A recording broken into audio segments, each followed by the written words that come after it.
Hello, everyone. We are live for episode 30 of the Fitness Business Growth Podcast. I'm here with Nerida. How are you? I'm really well, thanks, Jamie. How are you?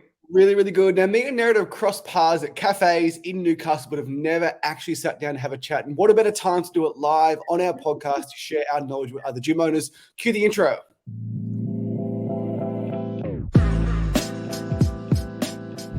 Welcome to the Fitness Business Growth Podcast, a podcast run by gym owners for gym owners. My name is Mitch, and along with Jamie, we are your hosts, and we will be discussing all the important things that you need to run a successful fitness business. From marketing to lead generation to sales to retention to staff and much, much more. So if you are a fitness business owner, then this is for you. We hope you enjoy the following episode, and we will speak with you soon. And we're back, Nerida. How are you? I'm really well, thanks. Very excited to be chatting to you today. Me too. So I think I run into you twice. It was a cafe in Newcastle and then just out the front of your gym once. And we've never actually had the opportunity to sit down to have a chat. So I'm excited to go on the Lissome journey. Yeah, I'm excited too. I've always admired the work that you guys have done from afar. And it's like anything in Newcastle, you sort of know people, but it's hard to kind of get together and connect. So I'm really honored to be here with your audience today. Awesome. Well, Lissome, I first heard about Lissome was probably 2015. I think a member was at your Newcastle gym and then came to our Curry location. And I thought, who is this Lissome place? This Lissome place. It took me years before I realized it was Lissome. We had a look at your Facebook, Instagram. We thought, wow, Nerida does a great job. And I don't say that often when I come across gyms profiles and think, wow, that's really about the members, not about the gym owner themselves. And gym owners, you know how I'm talking about. Put your shirt on. Make it about your members. Make it about your members. Yes. Yeah, that's definitely something that's been reflected back to me so much in my journey, that I'm so focused on the members in the community. And it was never anything that I went into for my own, like, it's funny. I'm sort of like the laziest gym owner you'll ever meet. Like, I'm not somebody who actually is all that interested in fitness. I love the vehicle that it creates for people to come together, and I love getting fit and strong. But actually, my passion is really about the deeper underlying community, culture, togetherness, belonging, the journey that someone goes on internally when they are a part of a community and they are challenging themselves, but they're supported. That sort of growth period, that sort of, I suppose, my passion. And it breaks gym owners' heart, Nerida, to realize that it's not about the hip hinge. Yeah. It is about the community. And what you said then is so powerful, the vehicle of fitness, because you bring people together. It's a better way to bring people together than going to a nightclub. It's a better way to bring people together than doing things that are actually affecting their health, which is why I love just group fitness in general. I do too. And again, it's just a vehicle. I see so many little communities and organizations popping up right now that are trying to create that. And it's so amazing, to see. But yeah, like, people, especially after the pandemic, people are craving connection and like to be known and seen and understood. And they're also craving adversity and hardship and like wanting to overcome their limits. So yeah, it always just sort of fit for me. It was 8 years. And I learned so much about myself throughout that journey. It was incredible. We actually crossed our 8-year anniversary, July 2016 year. So we are going to hit the decade, which is, wow. I haven't met many gym owners, Nerida, that have been in the game for 10 years. I know. It's funny because I heard someone say once there's a 7-year itch, and I heard that and I thought, no, I'm going to make it 10 years. And had the pandemic not come along, like, that really broke me. I may have, I don't know, but the timing felt right when I got out. But yeah, it was sort of around the 7th year. It took me sort of a year to sort of make that decision and sell. But yeah, you're right. It's a hard industry to be in. So I think a lot of people deplete themselves, overextend themselves. And yeah, it's challenging. Cool. Well, I want to go on the Lissome journey from day one to the day that you sold. Now, very few people actually exit a gym successfully, so I want to cover that. And then I want to cover what you do now since leaving Lissome. So, Nerida, if I met you at a party and I said, what do you do? What would you say? Right now? Right now. Yeah, I would say that I'm an online coach and I help people to understand and uncover their limiting beliefs. So most of us have a subconscious block in one part of our life, and we'll notice that we'll be successful in other parts of our life, but we'll be limited and sort of restricted, and we'll have tension around one. And that's usually because there's lessons to be learned, and the universe will keep bringing you the same lesson in some way, shape, or form to get you to sort of work through that, to heal and to sort of find your wholeness again. So I work with entrepreneurs who are stuck in their businesses. I work with people in relationships who are stuck in communication. I work with individuals who are stuck in their healing journey, in their mental health, and really struggling with anxiety or depression. You know, anyone that's sort of feeling stuck, that's who I help. I think the longer I'm in business, Nerida, is I'm so black and white. Leads and sales, leads and sales, leads and sales. Leads and sales fix everything. But the longer I go in business, when I work with other gym owners, sometimes leads and sales aren't what they need. They are stuck in a belief. And I often find that it comes up in money more often than not. Yes. So Worthiness. before we get more into the beliefs around the gym owners and people have in general, I want to start with Lissome. So at one point, before you sold Lissome, it was the biggest thing since sliced bread in Newcastle. Yeah. It really was the most popular gym in Newcastle for all women. So how did you start Lissome? What year was it? And what was that journey like for you? Yeah, so I have to sort of rewind back sort of nearly 15 years. So about 15 years ago, I had been overseas, like doing the work, travel, partying thing. I'd put on a lot of weight, maybe 20 kilos. Came back, and this was before CrossFit was even a thing. And my partner and I at the time bought a house across the road from a CrossFit gym. And I had sort of been wanting to find, like I'd always played team sports. I'd always just naturally kept fit. And I was sort of struggling to lose this weight. And when I saw this gym, I remember looking out my window and I was literally like 100 meters away. I could see women like lifting tires, doing pull-ups, running, skipping, rowing. And I remember just thinking, oh my gosh, that looks amazing. I want to do that. Like I just knew that would be the thing. Now, interestingly, it's interesting my sort of approach to it, because most people are so fearful about walking into a gym for the first time. I wasn't. I was completely naive. So one day I just thought, I'm just going to go over there and just ask them. So I walked in and I was just sort of looking around for a coach or somebody of authority. And I remember it was sort of became quite awkward. I couldn't find who I needed to talk to. Everyone seemed quite standoffish. And then finally a guy walked towards me, sort of looking me up and down. Mind you, I was 20 kilos overweight. And he said to me, how can I help you? And I said, I live across the road. I just bought a house and I'm so like, this gym looks amazing. I'd really like to join. Like, this looks incredible. Like, basically, where do I sign up? Like, take my money. And he looked me up and down and he said, darling, this is not for you. Really? Yeah, of course I was mortified, like embarrassed, humiliated. And I'll never forget that moment. It was all I could do to like not cry and not sort of, express. So I left, and then, I just remember watching this gym and just thinking, gosh, like it'd be so good to train there. Anyway, fast forward 6 months, bump into an old friend at a barbecue, and he had lost about 15 kilos. And I said, what have you been doing? And he said, I've been doing CrossFit. And I'm like, damn it, like I can't do that. It's only for fit people. And he was like, absolutely not. Come with me to my gym. And I agreed, but all week I was terrified of going. I was just thinking of any excuse I could come up with to pull out. And it was weird. It was like he read my mind. That morning he sent me a message and he said, I'll see you there at 5 o'clock. You've got the address. Don't cancel. I'll see you there. And I was like, oh my gosh, like I've got to go. And I remember driving there shaking. Like, I'm not an anxious person at all. I've probably been anxious a handful of times in my whole life, but I was literally shaking. Got there. And weirdly, I had the complete opposite experience. The owner came straight up to me. Nerida, we've heard so much about you. Come on in. Introduced me to a couple of people. The first workout was something crazy, like 5 rounds of 400-meter run, 20 box jumps, 20 pull-ups, 20 burpees. It was mental. Halfway around the oval, everyone was finished their first lap on that first 400. But luckily, I had a bit of a sporting mindset. So I just knew, I was like, it's going to take me a couple of months to get back there. Like, I didn't judge myself. I was just really kind to myself. And then the last 20 burpees, everyone was finished. And I'm sitting there like really struggling, right? Like I was really unfit. I hadn't done anything for years.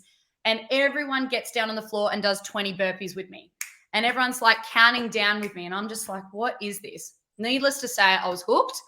I just felt like people came up and were high-fiving me, hugging me. It was just amazing. And it was just, I needed that sense of belonging to just like enter into that sort of container. So anyway, I signed up and my coach said to me, what are your goals? And I said, I really want to lose 20 kilos. I was in tears. Like I just wasn't myself. And he said, no problem. So he said, go and sign up to a nutrition, coach as well. And so I signed up to Michelle Bridges' 12-week body transformation, which happened to start the following week. Signed up to the gym. I went every day, 5 days a week. And 12 weeks later, I'd lost 20 kilos. But not only that, like when I look at photos of myself at that time, I was so strong and so fit and just, I was so proud of the person I was and like what I could do. You know, my focus went away from what I looked like. And I was noticing, I was like, I wanted to get 100 kilo deadlift. I wanted to get 10 pull-ups. I wanted to run a kilometer in under a certain time. So anyway, by the way, Nerida, my blood is boiling thinking about that first owner. I know. Do you know what? I know, but now looking back, I agree. And now looking back, I actually see I would never have started Lissome had it not been for that first experience. It's just like every gym owner I talk to, like I only want to work with motivated clients. Understand that you are the top 1% of people that enjoy exercise. If you want to work with motivated clients, there are not enough in your local catchment. Like your story is so amazing. It's so transformational, and just give people a chance. Exactly. That's why I never judge anybody, because I look at who I was that day I walked into that first CrossFit gym compared to who I am now. Like, and it's light years, but it's because one person made me feel like I belonged. One person didn't judge me. One person made an effort to introduce me to a couple of people. And I think, like, you know, what's ironic is I was a confident person. Like I wasn't scared about walking into a gym, but then all of a sudden after that experience, I was like, oh my gosh. So I think that's the number one thing that so many gym owners get wrong is they don't understand that I heard a quote once, the heaviest weight that you'll ever lift at the gym is the front door. And it's so true. Like that feeling of walking through the front door, seconds feel like minutes. Like having someone acknowledge you, having someone come up to you with open body language and a smile. You know, they've done research around doctors. They did a research study where they just noticed the referrals from doctors who, you know, shook hands with the client, made eye contact and welcomed them in, as opposed to doctors who stood back and just welcomed them in verbally. And the rapport and the trust that came from doctors making eye contact and like shaking a hand or touching people on their shoulder was astronomical. So why are we not doing these things in the gym? So gym owners need to improve their bedside manner. Exactly, 100%. They need to understand I'm the one that needs to help this person feel connected in here. And that's the only thing that I think that made me successful.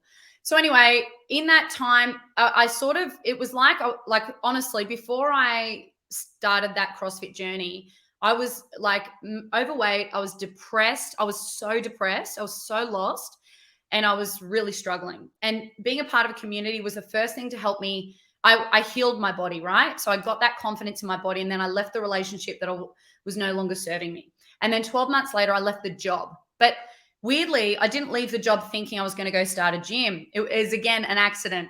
I left the job. My boss said to me at the time, what are you going to do? And I said, I have no idea. And he said, you should be a PT.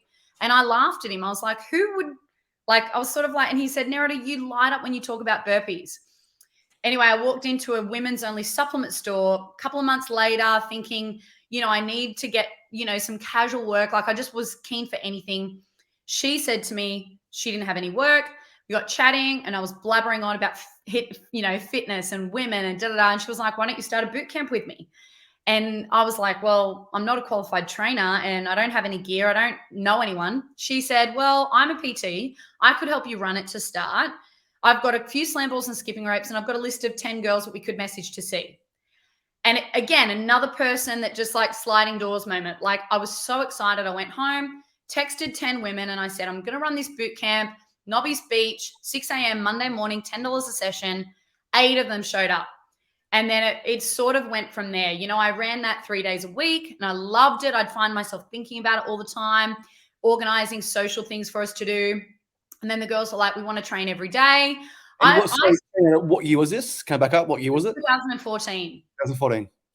Okay. And at the time, I would say to them, why don't you come and train with me at my CrossFit gym? Because I was training at a CrossFit gym myself, and they was everything they'd say would be like, no way, we're not going to a CrossFit gym. They were too scared. And then I started thinking, I wonder what a women's only sort of CrossFit gym would be like. So I posed that to them, and they were like, sign me up. So weirdly, then it took me 3 months. Like, I had to find a space. I had to become a qualified PT. I had to save some money. And then 3 months later, I opened a site at Ties Hill that was like 80 square meters. I had 50 members that I opened the doors with. And then it just continued to grow from there. It was every expansion, every level of like growth. And so that was 2014 in August that we opened. So yeah, it'd been nearly 10 years ago now. I love that story so much, Nerida, because gym owners just need to comprehend how scared that person is. And that quote, opening that door takes minutes, not seconds. And you have 3 seconds to make that first impression of, hey, this place is for you. You're going to enjoy it here. It's not scary. There was that great CrossFit video on YouTube, Nerida. It was like a really heavy metal song over the background. It was like the first ever CrossFit Games. And it was like people running through mud and jumping over logs. And that is what people still think CrossFit is. Yeah. And you need to educate them before they walk through that front door. And you seem like a very, very confident person. And if you had those feelings with a sporting background, what does the person feel like with no sporting background with 40 kilos to lose? And do you know what? It was so interesting because that taught me a lot. And even now, I will go to gyms, or when I travel, I try to make a point of visiting a new yoga studio. And it's interesting. And I had all my staff do this too in the time that we're working together. And it's so good to put yourself in that position again and again and again, because it helps you remember, oh, wow, this is what's coming up for me. This is what my clients must experience. And what I encourage, and one of the things that we did really well, I think, was I remember one time going away. I was away for a couple of weeks. And I remember I was looking at our Instagram, and I remember seeing this girl that I didn't know, and she was a bit of a weapon. And I thought, who is this chick? Anyway, I messaged one of the coaches, and she said, oh, she's here on the raft. She's working for a couple of weeks, and she just dropped in to do some sessions. And I was like, cool. Anyway, when I got back, a couple of the members had organized a birthday in town. And so I went along, and this girl comes straight up to me. And she's like, are you the owner of Lissome? And I was like, yeah. I said, I've seen you. You've been training with us. And she said, yes. And she said, I have to tell you, I have trained at over 70 gyms throughout the world. I travel for work. I go to CrossFit gyms everywhere. She's like, I have not experienced anything like this community anywhere I've ever been. And that was when I really realized, I was like, oh, wow, this stuff happens even when I'm not there. I've got our systems and procedures and policies in place so well that even when I'm not there because this is the trick, right? And I think a lot of owners don't do this enough. Like, when something's happening in your gym that you're not happy about, why? What's that bringing up for you? It's a value that you hold. Like, one of the things that would really bother me is if I had a coach not want to be a part of the community, like if she was sort of like just there to train and didn't come to any social events, that would really bother me. A little too cool for school. Well, and that just goes to, that's just an underlying value that I have for community. So what that helped me do was I had to make sure I employed women who valued the community. Like, another thing, growth was one of our values, excellence. Like, I wanted my coaches to be open to reading books, listening to podcasts, going to seminars. And if I noticed any of them weren't open to that, it would cause resistance. Again, that's one of my core values. That's up to me to make sure I'm speaking these to my coaches, to the members over and over and over again, so that people know how to behave. So I got to a point where I didn't even have to be the one going up and introducing myself to members. My members were doing it. They just knew. They knew, like, we had this thing called the 5-second rule. So if you saw someone that you didn't know, within 5 seconds, you had to go up and introduce yourself. And I just think when we implement these strategies and we talk about them a lot, it helps people to feel free to show up in that way. 100%. And it's just like, it sounds so cheesy and so cliche. Every gym says they have a good community. Do you? Do you really? Like, show me. What are the 10 things you've done the last 30 days to show me that you have a good community? For us at Breakthrough Active, we have a monthly event. It's really great. So 1 month is an annual charity trivia night. 1 month is a dog walking day. 1 month is to a Newcastle Knights game. And just by having those monthly events, it does wonders, not only for your members friendships and their bonding, but also retention.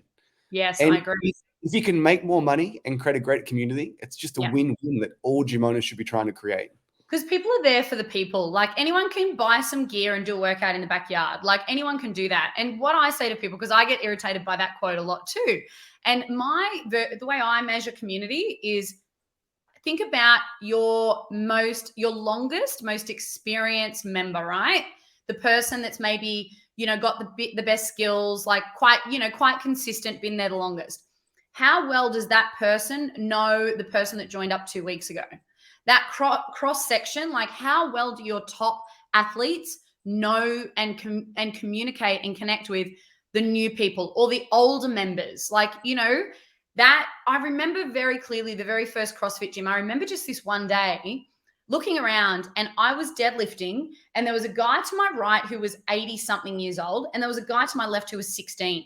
And I remember thinking, how cool is this? Like, look at, it doesn't matter how old, how fit, how strong, your background, it's just we're all in this together. So I would argue if your members if you don't have a good cross section and you don't have people constantly moving around and stepping outside, because it's natural, right, that people are going to develop little cliques. Like people are going to naturally, and that's fine. Yeah, that's fine. You have to force people to partner up with new people. And, the word force is the wrong one. It should be the value of your community to encourage people to partner up with new people. And I think what we used to do was when we would have partner workouts, every now and then, like most of the time we'd be like, you partner up with who you want. But then once a week or once a fortnight, we'd be like, right, you're going to find a partner and you're going to go out and find the person that you know the least about in this room. So go and find the person that you know the least, and that's going to be your partner today. And that used to really encourage that cross section, because what you'd get is you'd get your top athletes joining in, training. And do you know what? Like when you're top, this is another thing I don't think people realize.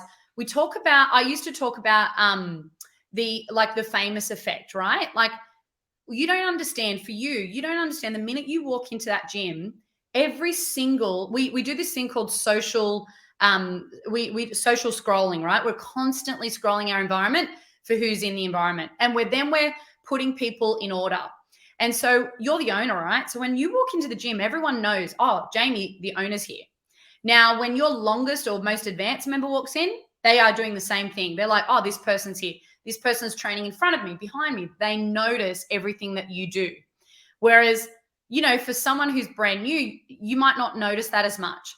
So what we need to do is, I remember the first time that someone that I idolized turned around and asked to partner with me, and the boost of confidence it gave me and like how excited I was. I will never forget that feeling. And so we have to help our best athletes remember that sort of famous impact that they have on those people, because they are giving back to your community by doing that every now and then. Yeah, you are a local celebrity in that community, in those four walls. People look up to you.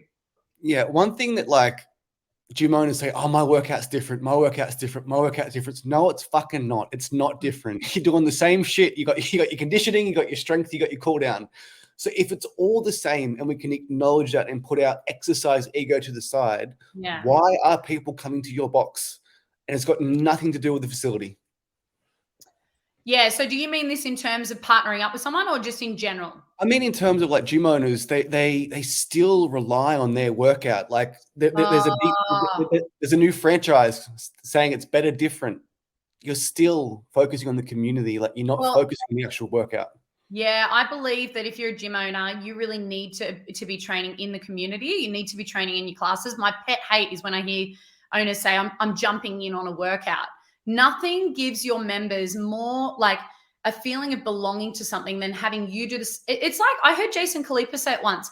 Being a gym owner and not training your own program is like owning a restaurant and never eating there and eaating somewhere else. It just doesn't make sense. So, and think about it, right? Like the quicker you build it up so that it's scalable, so that you can do that, so that you've got coaches running your classes, the better. And I mean, don't get me wrong, every now and then, if you want to go and train on your own, go for it. But I really do believe that the majority of the time, if you're training in your community, you know what's going on. You know how the coaches are coaching. You know what's happening in the group. You know the vibe. Like I used to be psycho about walking in and noticing like the environment and the sort of like energy that every single coach would create. And I used to have a thing where every week I would do a different class with a different coach. So I'd sit down at the beginning of the week and I'd be like, all right, when's Ash coaching? She's doing 6 a.m. Monday. I'll train in that class. Tuesday, so-and-so is coaching at 9:30. I'll do that class. It's your job to make sure that they're bringing that energy, enthusiasm, coaching standard that you want to see. And so, yeah, I do believe, I mean, yeah. So to give people an example of just how big Lissome was at its peak, you went from the 80 square meter facility in Tighes Hill to, was the next one at Carrington? Is that where it was? Yeah, next site was at Carrington, which was 400 square meters. Okay. And at your peak, how big was Lissome? How many members did you have? How many staff did you have? Because I think people would struggle to understand why you were so passionate about values and systems and procedures, because most gym owners are one location, run 90% of sessions and have a part-timer. Yeah, no, like it's funny. So many gym owners talk about like sort of hating, sort of giving away control. I was not like that at all. Like, again, I was not, you know, in terms of like being a trainer, I was not the most knowledgeable. I was not the most business savvy. I had no idea. But what I loved to do was bring people together and watch people shine in their roles. And that's what made Lissome so unique. So at our highest, I had 2 sites, Newcastle and Maitland, both operating at 250 members. And I had a team of 15. So I had one area manager who oversaw both of them underneath me. And then I had a manager at each site, and then I had coaches at each site. They did not cross over. They stayed and trained and were a part of those communities. So we had 2 separate, you know, social media accounts, like groups, you know, in-house groups. And every now and then we would do social events where they would cross over, but generally they were 2 separate sites. But yeah, at the height, we were managing 500 members and 15 staff. It's a big operation, Nerida. Yeah, it was a lot of fun. One thing that I've discovered, even more so consulting with different spots all over Australia, and I noticed that in Newcastle, Adamstown and Cardiff may as well be on different planets. Yes. Did you experience it with Newcastle and Maitland, just the difference? Yes. And do you want to go expand on that? I remember going and watching. So funny. I remember going to a networking event, and a lady that owned a few furniture shops was there. She happened to open one in Maitland, and then she thought she'd open one in Newcastle, and her journey was about how she thought they'd both be the same and how they weren't, and it was a big shit fight. And yeah, she basically was. And I remember thinking to myself, that won't happen to me. Like, it's not going to be my story, but actually it was. Maitland was so different, and I was lucky that Newcastle was so well set up that I could go out there and be there. But in hindsight, now looking back, I can see that I threw my manager in the deep end there without enough support. Like, she had, and because she was quite confident and capable person, like she was so capable, I just assumed she was fine. And actually she really wasn't. So that was one thing that I really learned. But yeah, they were very different. In Maitland, people depended on the crèche. Like, that was something that was super important, where it wasn't as important here in Newcastle. In Newcastle, you had a younger demographic. You had women working in the city, coming to and from work. You know, they really needed shower facilities. Maitland, not so much. We had more mums and more, you know, sort of an older demographic. So they were very, very different. That is such a great lesson for anyone who's opening a gym. Yeah. We experienced so in Adamstown to Cardiff. So Cardiff is Maitland, mums, families, creche is important. Adamstown is 95% renters of people that are at Newcastle University. Yeah. So before you go open a new gym, open a new franchise, look at the area first, because it is 100% different in each location. We opened Nerida, Kurri Kurri, Cessnock, Wallsend, Warners Bay, Edgeworth, Cardiff and Adamstown and Berkeley Vale. And every single pre-sale were 100% different. Yeah, so interesting, isn't it? Yeah, we run the exact same ads at Cardiff, the exact same ads at Adamstown. One successful, one bombs. Wow, super interesting. So every location is different. And I think that before someone opens a gym, spend a little bit of time first, really looking through the area. Go have a coffee in the area. Go look at other businesses in the area. Look at other gyms in the areas. Look at their social medias. Look at what they're posting. Look at the comments. I think people dive into opening a gym Nerida far too quickly, when what you did is exactly what we did.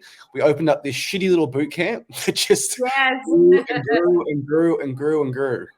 Yeah, well, that's what, weirdly, I had the boot camp in town that started the gym, and I ran that for free, right? For 3 months while I was opening. My friend said to me, no one knows who you are. Like, you have to run it for free to get your name out there.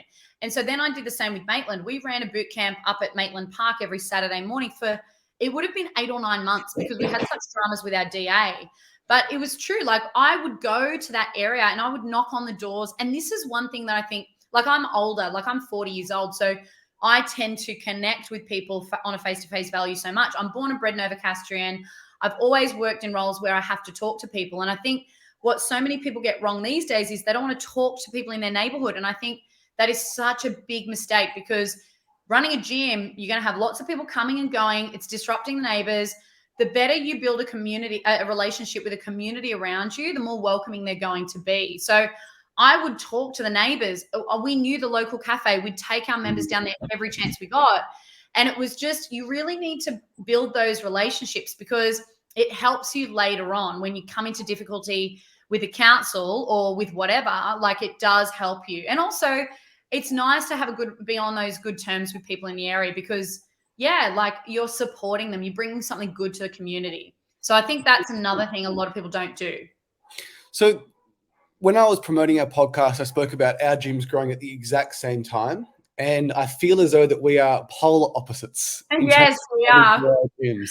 You were you were community values and vision first, and I was Facebook ads and sales first. Right? So I guess, how did the community, how did the values, how did that transition into your marketing and sales process? Yeah, that's a really good point. And, it's interesting. There's a quote I love: the growth comes from the opposite of what you normally do. So had I met you 5 years ago, that you would have actually probably helped me a lot in the last 5 years of my journey, because that was an area that I really struggled with and I didn't know. So that's something I probably needed to lean into. But what changed my trajectory was having a coach. The first time I signed up to a business coach was, it would have been 5 years ago. And she really helped me to understand, like, oh my gosh, I think about who I was before I met her and who I am now. She was so pivotal in my journey and my growth in becoming a leader. And she, I would complain about things and she would say, well, why does that bother you? She would just ask questions and go deeper. And that's when I understood that I had these core values, but I wasn't expressing them and I wasn't teaching people or talking about it.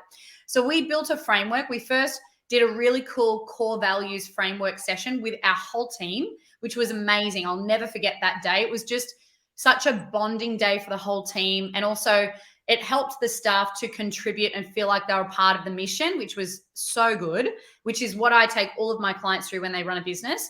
And we came up with our 3 core values. And it's so interesting, right? When you've got a list of like 10 values on the wall that you never really talk about, you're not living by them because there's too many to sort of go through. So what I recommend is that you narrow it down to 3 or 4, and then underneath that, you might have other values that fall underneath that. And we came up with a framework. We decided we were going to focus on 1 value per month, and we're going to talk about it in our social media. We're going to talk about it in our meetings. We're going to talk about it in our briefings at training. So our values were community, excellence, and courage. So say, for instance, we're talking about courage, right? The month for courage. We would talk about it in our social media. We'd prep the girls and we'd say, look, girls, there are some handstand walks coming in. There are some pull-ups coming in. Why, and some of that might bring up a bit of fear for you, and that makes sense. What we're leaning into this month is courage. What does courage look like for you? Does it look like coming and giving a go when you normally wouldn't? Does it look like trying that next level that you've been wanting to try but been holding back? We talk about it in social media, then we talk about it in our briefing. When we're briefing the workout, we say to the girls, like, this is the intention today. We're leaning into courage. And so what it does is it just plants that in people's mind, and then before you know it, they're showing up bigger, more powerfully, and then they're having a more transformative experience. So just to clarify, the month was courage. You would effectively tell a story on social media about courage. There would be fit, healthy women in your gym still showing courage, doing things like handstand walks. Yeah. And your idea would be resonating with people that follow your page, people that see your stuff. If that person is still feeling like they're struggling, I can try too. Yeah. It's like showing, it's talking about courage, but at whatever level that looks like for you. Courage might be coming and doing the week trial, like just trying something new. For one of our advanced athletes, it might be, doing a handstand walk and failing in front of 30 people and just not letting that, shame sit with you, like whatever it was just trying to impart some sort of lesson in every single day that you're showing up. And we would make sure that it filtered on into every part of the business. So every month we'd have a member of the month, and that member of the month would be rewarded off the back of that value. So, hey, we're giving Jamie this award because he showed up, he did this, and this was a sign of courage. So we're celebrating courage in the gym. We talk about it in our staff meetings, in our social media, in our newsletter, on our podcast. So it became this huge sort of like very sort of powerful, lesson that would just last the whole month, and then we'd switch on into a new value. So because we're revisiting them 4 times a year, people started to live them. They really, really did. And how did that translate into generating leads? Was it through your socials, posting stories, reels, DMing? Was it ads? Was it referrals? What do you feel like was the main source of your growth in terms of generating new people walking through that front door? Well, the two biggest avenues that we used to attract members were word of mouth, referral. A lot of our members used to bring their friends, which was such a sign of that was such a powerful thing to see people saying, you need to come to this gym that I'm going to. And social media. We had a lot of women that would share their own journey, their own successes, and that would, get so much traction. So one of the things I think that you do when you talk about your values, you attract the people that have similar values and you repel the ones that don't. I remember this one day, someone coming to the gym with headphones in. And I was sort of like, get out. Like it's a community thing, right? Like we're a group fitness. So I had to show courage in coming up and dealing with that and not judging or shaming her, but just explaining to her, this is actually the sort of place that, this is what we're all about. And this is why we show up here and this is what we value. And interestingly, she left but she came back 6 months later. What she actually shared with me was she was feeling a huge sense of like anxiety. So her way of putting her headphones in was a way of soothing herself. So it's so interesting, right? Because in the past, I would have judged her. I would have been like, oh my God, how rude. Go away. Go and train at an Anytime Fitness. But because I'd done all this work on myself and I knew I had to have a conversation with her, she was able to open up to me about what was actually going on for her. So I really suggest anytime as a gym owner, you are being triggered by something that's happening in your community, ask yourself 2 things. Why is this bothering me? What's my value that it's rubbing up against? And where's the responsibility? Have I not communicated this is important enough? Because so many gym owners get so frustrated, but then I look at their social media and I'm like, how are you teaching people that this is important? I don't see it. Every month we would have a scheduled post reminding people to be on time for their class. Every month, because we just knew it was something that needed to be reminded. So you have to teach your clients how to be good clients. Exactly. And that is following the values that you stand for. Like some people might not value community. They might value other things, and that's fine. Whatever it is, what people need to understand is there's a culture that exists within your business, whether you realize it or not. And if you're not actively creating it, chances are it's being created for you by people that you have no control over. So it's in your best interest to get a hold of it and control it and influence it. And it's so easy to leave a gym, but it is very, very difficult to leave a community. And when gym owners talk about we have a great community, do you really? Like, what is your retention? What is your churn rate like? And it's just something. It's a word that people throw out far too often without actually trying to cultivate it. Like cost per lead, cost per sale, cost per acquisition, they are tangible numbers that you can track. It's very hard to track your community. So you need to do those intangible things. Yeah. And also too, I don't think, I see a lot of people talk about their community, right? And every month they go out and they're binge drinking together. And I think, okay, cool. What about your mums and dads? What about the people that don't drink? That you've got 30 people that are out, but if you've got 150 members, there's 120 that are not a part of that. What's going on for them? Are you creating, like, I love what you said, that you've got a range of different things. Are you creating ways for your members to connect and spend time that are varied, that are not focused on alcohol, that are active, that, are you mixing it up? The times, like every month we would change it up. One month we'd have a social event on a weekend. The next month we'd have it on a weeknight. The next weekend we'd have it on a weekday morning. Like we would change it up so that depending on people's schedules, everyone had a chance to sort of tap in and attend. So, all these little things that people don't really think about are actually, and do you survey your members? Do you ask them how they're going? How well do you know how they're receiving your coaching and how they're feeling when they come into the gym? We didn't used to call our members until the last couple of years. And then the last couple of years, we started hearing like complaints and things that they want to change. One thing was we heard a lot that we wanted people were saying, hey, I don't want you playing music that has swear words in it. And I was like, wow, that's never even crossed my mind. Now I'm super conscious. They can get out. Yeah, well, me coming from I came from a CrossFit gym, which was like a dungeon, which was all that heavy metal screamo music. I personally love to train that way, but I realized how polarizing that was. And when we surveyed our members, there were like 15 women that were like, yeah, that actually really bothers me, but would never speak up about it. So it's like, how safe, Google did a beautiful article once, only a couple of years ago, about the most successful companies and organizations.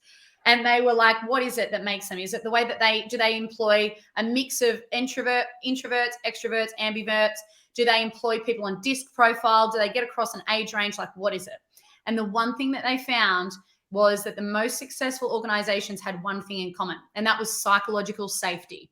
Can they speak anything that's coming up for them without fear of retribution?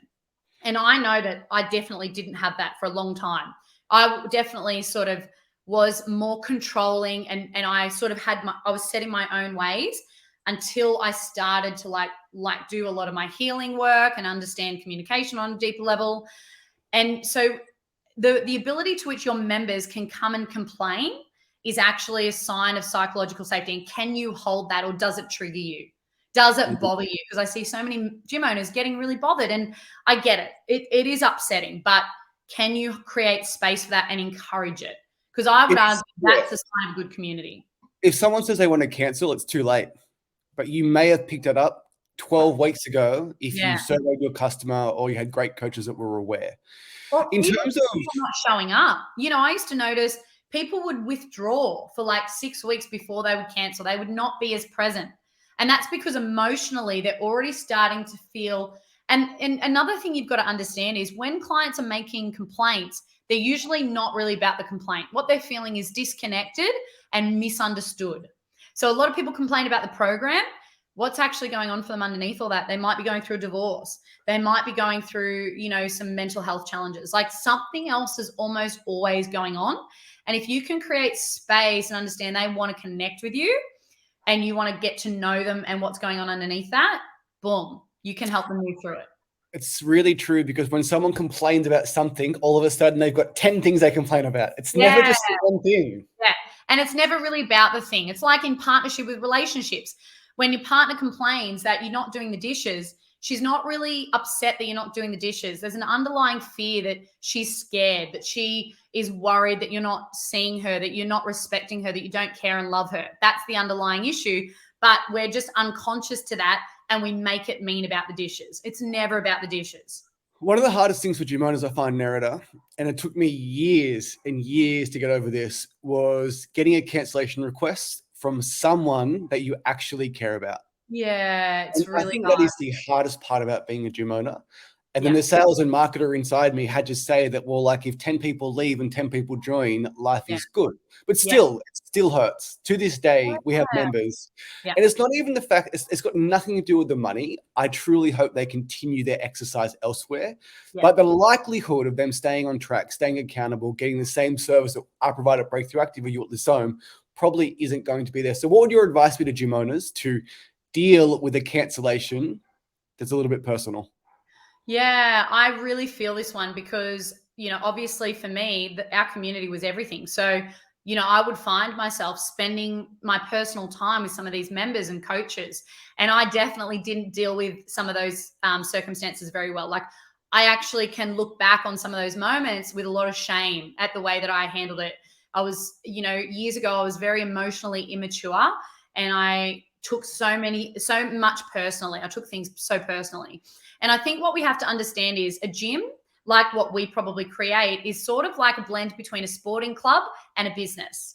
So it's like you've got that sporting club feel about it, where it's like you've got the community and you go to events and you share your life together and you're competitive and you're going through all these challenges, but it's still also a business. So I think the first thing is just to validate it for yourself, just to sit with it and actually acknowledge like, wow, this feels like rejection, or this feels really hard. This is bringing up a lot of shame in me or a lot of fear. Because often if you lose one member that might be well connected, you might be fearful that more will leave. And that's so normal, just to validate that. Well, that's a powerful statement. That's a powerful thing, because like your OG member that you've loved for 5 years, they cancel for reasons outside of your control. They join the new gym on the new corner, and then they're encouraging people to go there with them. Yeah. And they are so disconnected that membership, that payment, those friends that are paying fall to our bottom line. And as a gym owner, it is so like you're not going to show them your P&L. Yeah, exactly. It is so personal. And for Mitch and I, it's one of our favorite quotes. If it doesn't matter in 5 years, don't let it worry you for 5 minutes. Yeah. And that's easier said than done.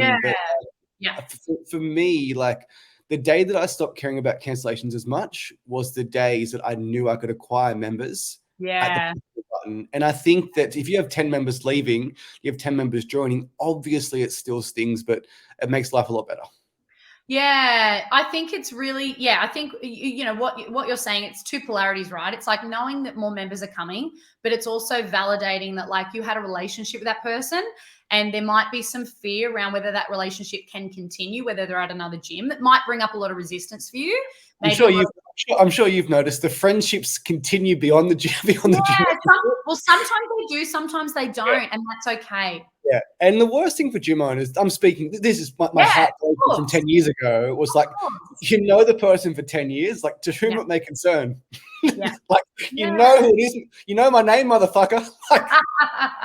It's so valid. And I think what I started to do when I started to work through this was I used every single loss as more motivation to make the place as amazing as I could. Every time I'd lose someone, I would try and ask myself, like I would try and actually have an honest conversation with myself as to, could I have prevented this? Like, how was that member feeling in the lead up? Were there complaints that I wasn't listening to?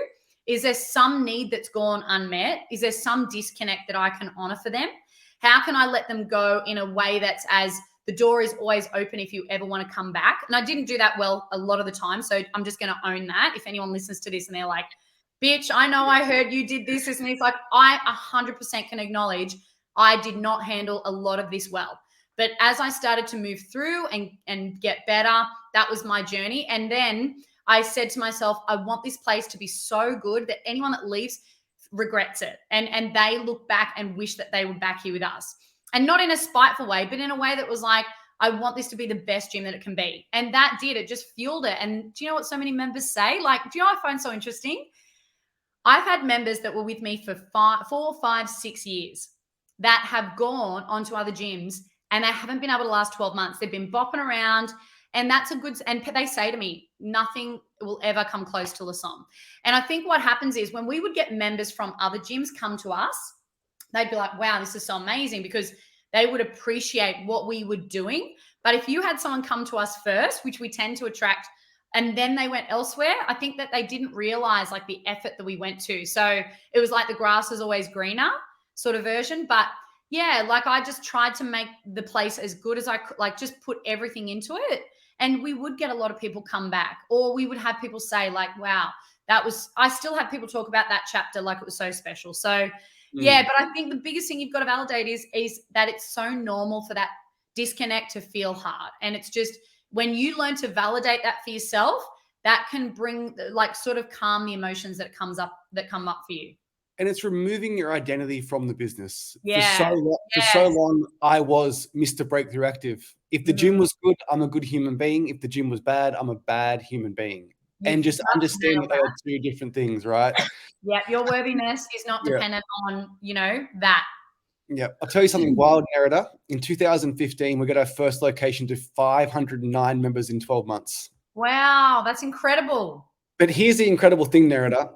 2015, Jamie was very immature, very unorganized, didn't understand a lick about business. It was the perfect location, perfect time, perfect storm. Yeah. And what I've found from lots of the OGs that open gyms pre-2015, they mistake their success in business for being a really skilled business owner, removing the fact that it was the perfect time. It was the perfect storm. Yes. Over the last 8 years, as more competitions opened up, they've failed to evolve. Yeah. And they're talking about the good old days. And even I think that's something that all gym owners should be listening to, like how you run a gym pre-2015 is so different to 8 years later. Totally. And being the first to market does not make you a great business owner. It is opportunity meets luck. Yeah, new level, new devil. You know, I think that in this journey, like you have to shed the old and rebirth the new every single time. Like every single time, some sort of resistance, like if you're not making money or you're having issues with your staff or whatever's going on, it's always inviting you to look and learn and grow through that. So I agree with you. And I was definitely guilty of that too. You know, I probably was running my business in autopilot and sort of doing the same things for like the first few years. It wasn't until and that's why I value what you do so much, because you do need coaching. You need someone who can see your blind spots to be able to sort of bring things to light. Like we need support.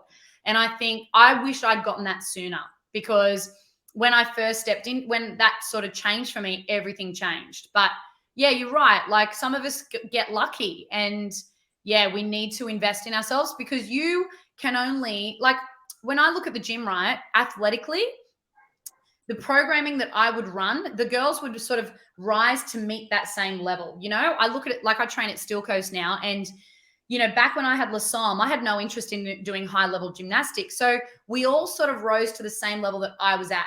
We didn't really go beyond that. But now I'm at Steel Coast. I'm watching women who are snatching 60, 70 kilos, doing muscle ups, like doing crazy things. Why is that? Because the owner there is athletically raising a higher bar. So you can only take the business energetically and, you know, financially to the level that you've invested in yourself and the people that you surround yourself with. So I think like what I would love to see more of in Newcastle, which is sad, we don't see more gym owners collaborating and coming together and rising together, because a rising tide lifts all boats. So when we take away that competitive sort of like fear, scarcity mindset, and we start understanding we can lean on each other and learn from each other and grow, then I do think we will experience more success, more joy, more fulfillment. 100%, 100%. I just think that gym owners, every gym owner I talk to in Nerida, they're so passionate about their modality of fitness.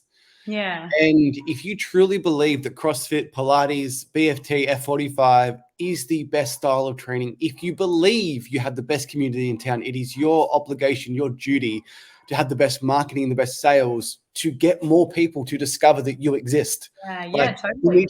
You need to bring more awareness to your business. Yeah. And I'm still annoyed at that first owner that spoke to you so poorly. Yeah, I know. Your job isn't to train motivated people. Your job is to help someone, take them off the couch and help them become that person they want to be. My job is to help successful gym owners. My job is to help gym owners that like have a hole here, a hole there, plug those holes and become the person they want to become. Yeah, and you're right. Like when we understand who we're here for and who we're meant to help and support, and we keep our vision on that, then we're less, you know, sort of distracted, and we're able to show up more powerfully. And, you know, like so many people say that when I share that story, and sometimes I am hesitant to share it because I don't want it to reflect badly on CrossFit, because I actually have so much, like CrossFit's changed my life. And I feel like it's done so much for women in terms of, you know, 10 years ago, you wouldn't have seen this many women strength training. You wouldn't see this many women walking around and feeling confident about their bodies, like wearing booty shorts, crop tops. Like women have learned to embrace the way that they look and focus on what they can do rather than what they look like, which I think is so incredible. But, and now I look at that guy and I know him, like I see him around, and it's so sad because this guy had so much knowledge, so much wisdom, but he only had it for select people. He was such an elitist. And, you know, no one in the community, like I was a part of the CrossFit community for a decade. I would go and support every single event. We hosted charity events every year. We'd go to comps that other gyms hosted. You know, I can look back and look at nearly every gym in Newcastle and know I have a pretty good relationship with most gym owners.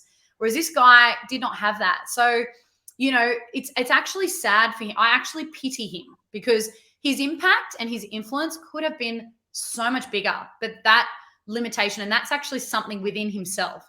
The judgment that he projected onto me is actually a judgment that he has within himself. That's all that is. And at the time, it was very painful for me, but now coming back and looking at it, I can see that it was one of the best things that ever happened to me because it taught me what I did. Sometimes these things that happen to you are teaching you what you don't want more of. And so it actually propels you to go out and show up in the opposite way. I would never have been so conscious of creating a community where people belong if it wasn't for that moment. That imprinted on me in time. Yeah, we had a similar experience. We were consulting before it was cool in 2014 for gyms, and we worked for an Anytime Fitness in Kurri, and there was a guy there. He was 50 years old, jacked out of his brain. Like, he looked like the typical gym. And me and Mitch had full books as PTs. And there was one day we had a client, and I was on the leg press with them, and he was just getting angrier and angrier and angrier that we took his leg press. And he just couldn't fathom that, like, skinny 23-year-old males could be training all these clients when he had no clients. Yeah. And you just have to step back and realize that it's not about the equipment. It's not about how you look. Just because you can train yourself doesn't make you a good coach. Yeah. So did you reach out to him and offer to coach him through that? Oh, nah, I didn't, Nerida. That's a shame because he probably needed someone like you to come along and to help him work with that. But it's also good to be underestimated because he probably could have got some help with more lead generation and sales. Well, it's funny, right? Because one of my clients, she is a high-level CrossFit athlete and coach, and she used to have this thing about people coming to her gym and taking knowledge. And I would ask her, I'd say, what's really important to you? Why are you doing what you're doing? And she's like, well, I want to help more and more people move better. And I'm like, well, do you? Or do you only want to help people that are paying you and coming to your own gym? Because if you actually believe that you are here to help as many people as possible, you won't mind, like, you will be okay with having other people come in and teach them so that they can go out and teach others. Does that make sense? All of a sudden that expands your impact. So, I always say to people, notice what you notice that no one else does. I would say to her, if there are people here wanting to come, like if there are business owners from other gyms wanting to come and learn from you, you can make more money from that, but you can also help them have a better impact on their gyms when they go out and they're better coaches because of you. So sometimes we can be so limited in our view. We want success in a certain way, but when we start to let go of that, we start to understand, I want this no matter how it comes back to me. That's when we start really showing up as our highest self. So you sold Lissome last year or the year before, and you transitioned into more coaching, and coaching is a very, very broad word. So like, who is your perfect avatar? What is your niche, and what do you do? Yeah. So I love that question. And I still sort of struggle to answer it myself. But I think my sort of ideal client is somebody who's in business, who's sort of struggling to like expand and grow. They're stuck, they're working in the business, they're having issues like with staff, they're not able to uphold boundaries, they're losing money because they're undercharging people, whatever that is. I tend to like, that is always down to our self-worth. It's always a bigger piece of a puzzle. So helping people to overcome that and start to run their businesses in a way that, is like, I am passionate about helping people have a bigger impact on the earth. So, if I've got a client who runs a brow waxing clinic, and, we've taken her from pulling in a monthly income of like $7,000 and servicing, say, I think 100 clients a month, to now she's created an online course. She's grown her staff to 10 people. She's now making, $80,000 a month through her online courses. And she's actually servicing 3 times the amount of clients. And she's also employing all these women that love coming and working there.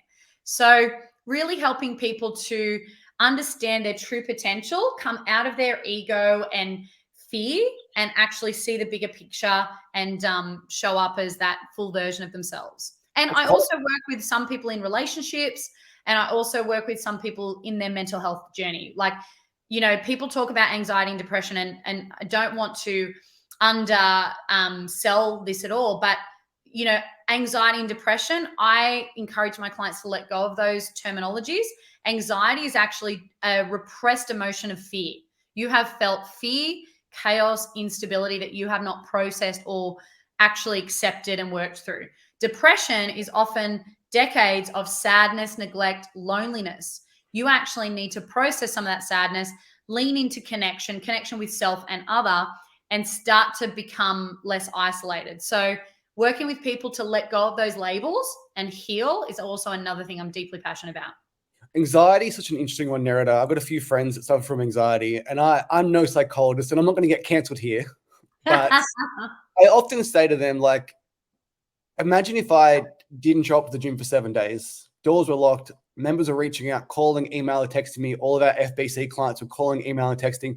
I came back to 3,000 Slack notifications.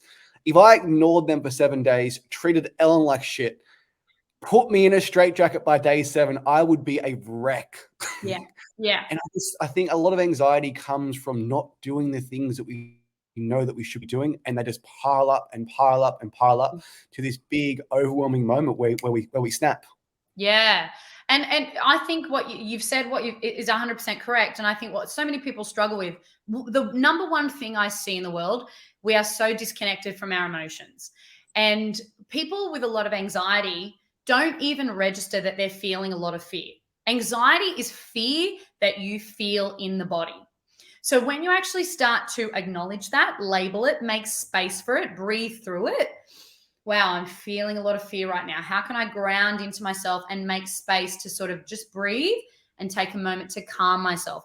Most people are living lives where they're so distracted and disconnected, and they're constantly avoiding being with themselves. So they don't have a good relationship with what's going on in their emotional world. So that's the number one thing I see. When we feel anxious, we project that out, and we actually blame other people or circumstances outside of us for feeling that way, when actually we'd be better off just expressing, I'm actually noticing I'm feeling really anxious right now. I'm feeling really nervous. I'm feeling just a bit chaotic. I need to just take some space. And sometimes for me, if I'm feeling anxious, it can be that I'm just putting off one tough conversation that I don't want to have. Yeah. And then you have it and you feel better. Yeah. And again, I invite you to just I invite you to step back and just say, why am I feeling so anxious about this conversation? I'm worried about disappointing them. I'm worried about potentially saying something I'm going to regret. I'm worried about, what this is going to mean for our relationship. Of course, that makes so much sense. How can I now move forward, taking care of them and taking care of me? How can I do this in a way? I love to teach people the shit sandwich. Something positive, the boundary or the hard conversation in the middle with something positive moving forward. That serves us in such a powerful way to have.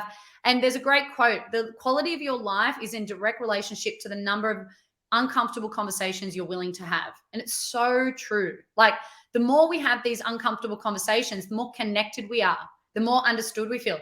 I have a client, right, just yesterday. She owns a beautiful beauty studio, and she invited me to come out and have a massage after our appointment. And I was really excited, but I was also noticing I was feeling really anxious. And I thought she's just going to have one of her staff, massage me. It won't be her. And then I get out, like on my way out there, she's like, I'm going to do the massage today. And I'm noticing I'm feeling really uncomfortable about that. So I sat with it and I asked myself, what is it about this that feels so uncomfortable? And it was that she's such a petite woman. I was fearing that she was going to judge me because I'm not petite. And so I knew, I was like, I need to bring this up and air this with her to clear it. Normally I wouldn't have. What I would have done is I would have shut that up. I would have pushed it down, and the whole massage, I would have been so anxious and in my head. But because I was able to just verbalize it with her and just say, hey, I'm actually noticing this is coming up for me. And she was like, wow, that would never have crossed my mind. She's like, I just can't wait to touch you and like give back to you. I see how much you do for people. All of a sudden, that was a connecting moment rather than being a disconnecting moment. Just have the conversation. Enough. Yeah. Well, Nerida, we've got about 5 minutes left. I've got 2 questions to ask you. What question should have I asked you that I didn't ask you? It's a good one. I think that question alone is really good. Yeah. Great question. That's a really good question. Oh, geez. I've had the whole episode. I've had this whole hour to think about this, and I still don't know. But I think really, asking. Oh, geez. I really don't know. I think, do you know what a question I really like? What keeps you up at night? What fears do you have? Because I feel like that's a connecting sort of question. And I've got some, like, I'm on this journey just as much as anyone else. Like, I've got my own fears and my own doubts about myself. I'm in relationship with people. I mess up. I make mistakes. I've still got a lot of shame from my childhood that I'm processing. And so I think what so many of us coaches, I think one thing that I hear a lot from my clients is, oh, I love that you share so much of your own journey. I'm constantly sharing with the moments of my own shame and my own lack and my own doubts and fears, and it helps us connect. So yeah, I'd probably say that question. It's a good question. What keeps me up at night, Nerida, is not having a business that allows me to be a great dad. Yeah. That is my number one driver. I love that. I value that so much. To do whatever I want, whenever I want, with whoever I want, with my future child that I haven't got yet. Yeah, I value that because for me, the family unit is the number one thing that, like, I value so much. When we learn how influential having a connected family is in community, we will start to heal generational trauma. So I love that you're valuing that so much, and I really honor that about you. What is the best piece of advice you could have gave Nerida in 2014 before she opened up her free boot camp? Yeah, I would have said get coaching sooner. I would have said it's going to be a lonely, tough journey. There are going to be nights where you'll be awake all night, playing conversations in the back of your mind, worrying about paying the rent, worrying about the decisions that you've made. And I think when you've got people to lean on and that other people that sort of help take that shame away, like I remember the first time I admitted, that I was worrying about making some sort of payment, and I had my business owner share a story with me that he had gone through, and it just helped feel, I remember that moment just thinking, oh, I'm not a bad person. I'm not irresponsible. I've just made a mistake here, and I have support to move through that. Someone said to me once, Nerida, ride the lows, and do it in community, because the thing about Newcastle is there are so many people that want to help you succeed. So find those people, and it will make the journey so much better. One thing I always underestimated was Mitch. Yeah. Having someone by my side. Yeah. Because we ride those lows together. Yeah. Right? It's so important. And if you have a coach and you have a great relationship, they can understand your business at the same level you understand it. Yeah. And it is so hard to go home to your partner or your family and say, hey, XYZ is happening. Yeah. What should I do? Yeah. One, they don't really care. Two, they can't understand. Three, their advice just doesn't matter. Yeah. Yeah. They don't have the knowledge or the skills to support you. So having people that have been in your position before and can support you, or even just witness you as you're going through that. Most of us actually just want to be listened to. We actually mostly want to do the work ourselves to figure it out. We just want someone to witness us and actually validate and empathize with how we're feeling, what we're processing. But often we know what we need to do. And that's sometimes it's just asking them for permission. Yeah. You get the thumbs up and then absolutely go for it. Well, Nerida, I really, really enjoyed today's podcast. We've run late. We're both chatterboxes. Thank you so much for coming on. Thank you for having me, Jamie. It's such an honor. And I just acknowledge you for all the work that you do to support gym owners to be more sustainable and successful. It's amazing. Thank you so much. I really, really appreciate it.